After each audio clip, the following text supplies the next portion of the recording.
Welcome to KSK TV news. ముందుగా వార్తల్లోని వివరాలను చూద్దాం.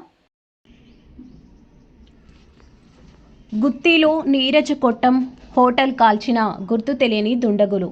ఆర్థిక సహాయం అందించిన ప్రభుత్వ ఆసుపత్రి అభివృద్ధి కమిటీ సభ్యులు chicken Seena Yadav. Reporter KSK Sunil. Gutti పట్టణం గాంధీ సర్కిల్ నందు జీవనం సాగిస్తున్నటువంటి నీరజ హోటల్ను బుధవారం తెల్లవారుజామున గుర్తు తెలియని వ్యక్తులు నిప్పు అంటియడంతో ఈ విషయం తెలుసుకున్న గుత్తి ప్రభుత్వ ఆసుపత్రి అభివృద్ధి కమిటీ సభ్యులు చికెన్ సీనా యాదవ్ స్థానిక టీడీపీ నాయకులు కార్యకర్తలతో పరిశీలించి గుంతకల్లు నియోజకవర్గ ఎమ్మెల్యే గుమ్మనూరు జయరాం తనయుడు గుత్తి మరియు పామిడి ఇన్ఛార్జ్ యువనేత గుమ్మనూరు ఈశ్వర్ ఆదేశాల మేరకు చికెన్ సీనా యాదవ్ స్థానిక టీడీపీ నాయకులు కార్యకర్తలు కలిసి నీరజ 5,000 రూపాయల ఆర్థిక సాయం అందించడం జరిగింది. అలాగే వారు మాట్లాడుతూ మీ హోటల్లో నష్టపరిచిన వారిని పోలీస్ డిపార్ట్మెంట్ వారితో మాట్లాడి మీకు న్యాయం జరిగేలా చూస్తానని తెలిపారు. అలాగే తెలుగుదేశం పార్టీ గుమ్మనూరు ఫ్యామిలీ మీకు మీ కుటుంబానికి ఎల్లవేళలా తోడుగా ఉంటుందని తెలిపారు.